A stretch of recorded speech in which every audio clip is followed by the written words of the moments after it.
people play with people intelligence the way they play with people intelligence and intellect, you know, the way they do today. You know, people are telling lies for a living. You know what I mean? You know what's the to me?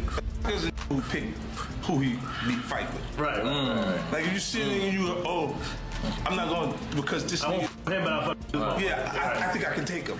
This is how it took place. 50 Cent was apparently the target of J. Prince's check-in or else routine, but 50 Cent didn't flinch. Rather, he revealed the whole incident. Tony Yayo recently confronted J. Prince, and what he disclosed might be the most ludicrous extortion scheme in hip-hop history. Games like Come Get Me and Come Get Me If You Dare show how a battle-hardened mentality between Houston street boss and gun might evolve into a nuclear conflict. We need to travel back in time to fully understand how this fire was kindled, even though this feud had been smoldering beneath the surface for years before it exploded. You know what's to me? There's a who pick who he fight with. Right.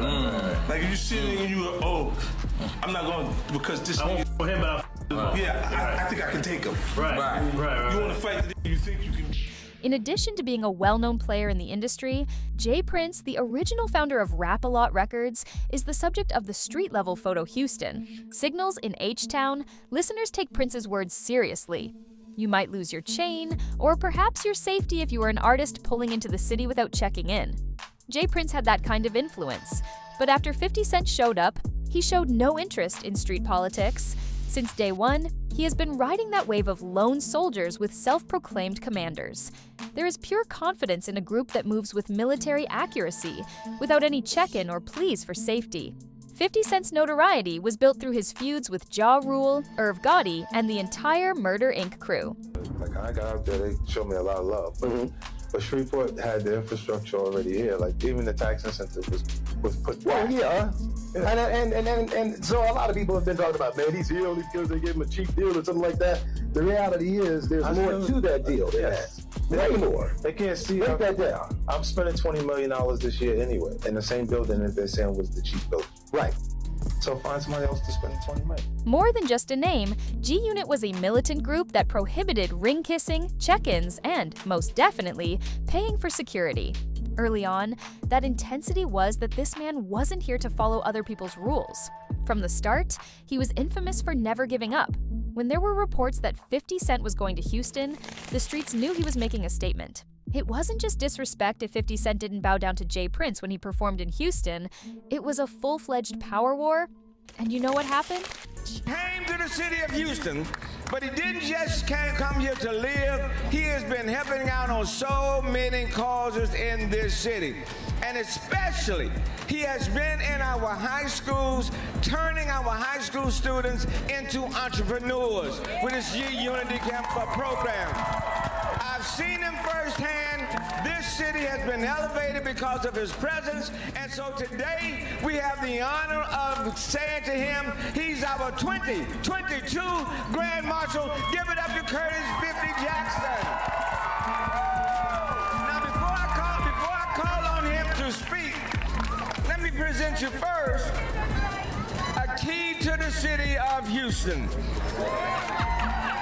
Anywhere you go, 550 buildings, use the key, the door will swing wide open. Although I currently reside in Houston, I adore New York. At first, it resembled a Cold War, with Houston being shut down like its quiet king and 50 in New York doing what he does best, trolling like a pro chess player.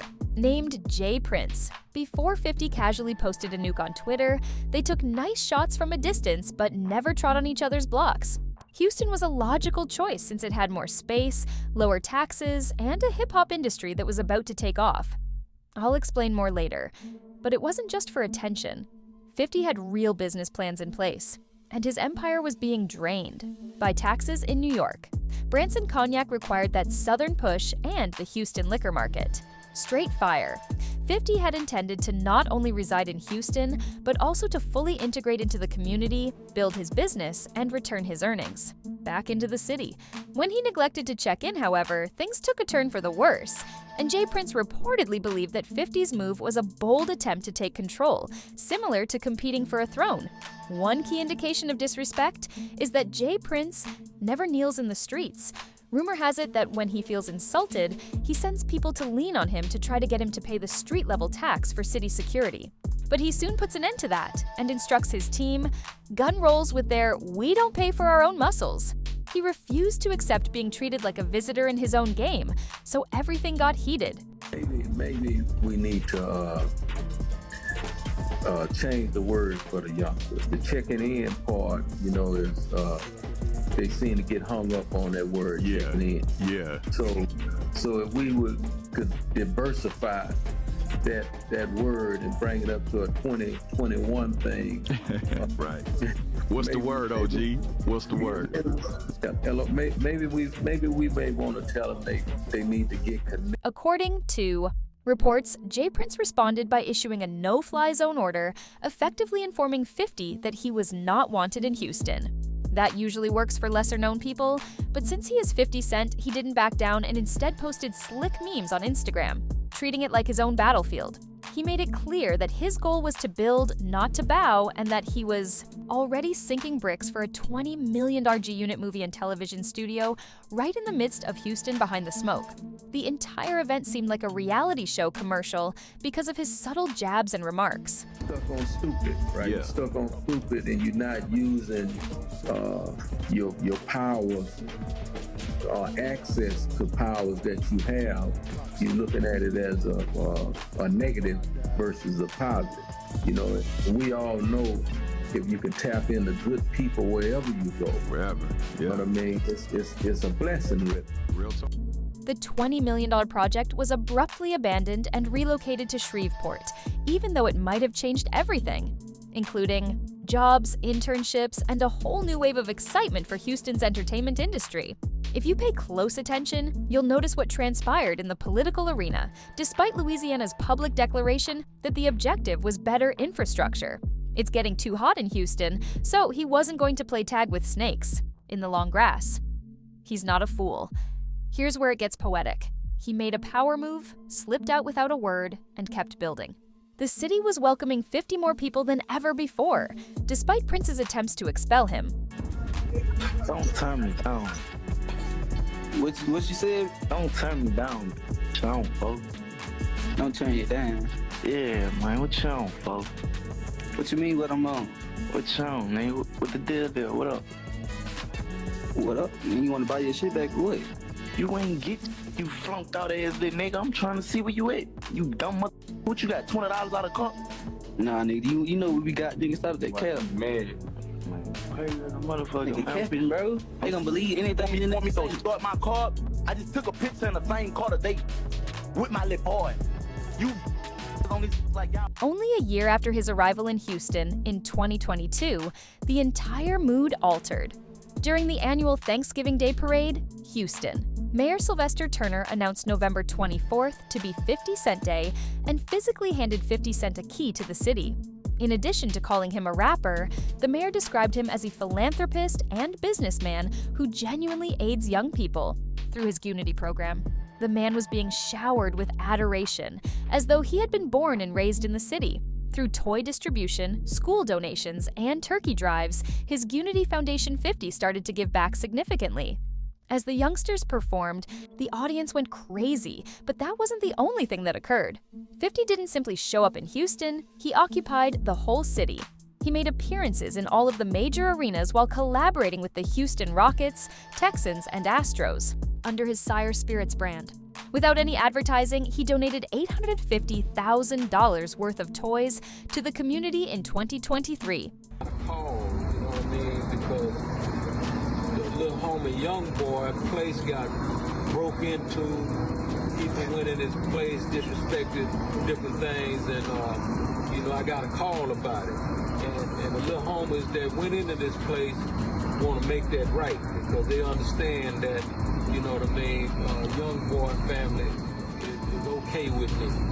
And as you can see, homie, to make a long story short, I got your keys to your Rolls Royce. I got your keys to your McLaren. You know, all that shit that they took. And the homie, Shakur, what you got, homie? You got your Rolls Royce umbrellas. You got your keys. You got a bunch of other shit, son. Then, in 2024, he auctioned off 2 huge bottles of his luxurious La Main Dua Champagne to support the Houston Children's Charity. 50 was out here showing off his money and giving back like a local star, purportedly as Jay Prince watched from the sidelines. The entire event raked in an astounding $6 million. He had to witness someone else get married in the middle of the day, while mayors distributed keys and cameras flashed, like a recently deposed king. The loudest soldier in G Unit, Tony Yayo, then made an appearance on Vlad TV and finally gave the world an explanation for why G Unit never participated in the check-in game. Getting a raw gun out, Yayo didn't sugarcoat the fact that the check-in game is really a smart way to set up rappers for extortion. You had to check in, pay up, or risk getting robbed. Its philosophy has always been self-reliance, a close-knit, military community, and a zero-tolerance policy against street politics. Hey, I don't want no friends, I don't want no new relationships. All that.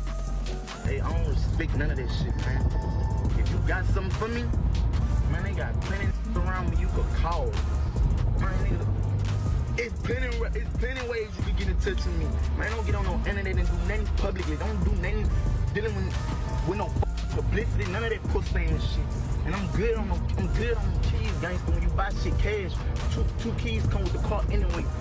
Man, you Jay Prince's whole business empire is built on protecting musicians that come to Houston. He established a cordial tradition known as checking in and declared himself king of the H. When you think about it, it's really pressure and a street-level swindle masquerading as protection, even though it could seem nice. In fake hospitality, this is the unspoken rule. If you're an artist in Houston, you should speak with Jay Prince. The jail is there to protect you, so pay your respects, which is really a way of saying pay up. If your chain is stolen, it may even ensure it's miraculous return. But let's face it if it doesn't. After you check in, things start to go south. Without holding back, Yayo cited Pop Smoke's death as a somber warning that artists wind up in line when they depend on street contacts or think they are safe without real security. Yayo was direct when he stated that there is a cost associated with the entire protection game, and when the U feel the effects of the heat. He warned that these rap alliances are not only risky but also federal bait, and that we are no longer in the 1990s talking about mafia connections, extortion, and plots. Nobody's here to protect you. Yayo continued. That's how you enter Rico territory. Freebies, street favors, and check-ins had no bearing on that life. They also came to the conclusion that being dangerous and maintaining a close-knit group was preferable to owing money to a street vendor with a trade secret. Things started to become extremely bad at this point. You're dealing with older people, they're the last to know that things have changed. We not your little niggas. Like, the way you talking, I don't get what you mean. We're not your little niggas. Like, for real, all that big homie stuff, that's for little niggas. Little niggas have big homies. We're not little niggas, so we don't even respect big homies. I know Killer doesn't, and for me, I never respected niggas in the streets. That's why I always got the problems I got. Unexpectedly, chaos broke out when Young Boy arrived in Houston for work without checking in. Money was stolen, car keys were taken, chains were taken, and his place was broken into. Jay Prince suddenly showed up on Instagram and claimed to be the hero, recovering everything that had been taken. But it was all a setup. Instead of managing it like a real OG behind the scenes, he uploaded a video and hit record. Unable to take it any longer, Young Boy called 60-year-old clout chaser Jay Prince in retaliation. He said he would have called instead of attempting to go viral if it was really about helping. And guess what else he said? When they questioned Jay Prince about why he was still trying to play Kingpin in a bygone era, Cameron and Machi dragged him along. They claimed that they don't extort and that it was a direct uplift from the originals. You failed if you're in your 60s and still trying to play street games. The dice games come next. Nothing should have happened. What do you say to that? What I would say to that is, you know, I have a track record, man, and the Prince family have a track record of 30 plus years of, you know what I mean, honoring and loving on our guests and being with our guests, and no shit like this never happened. But here's the thing, and this is what people don't understand.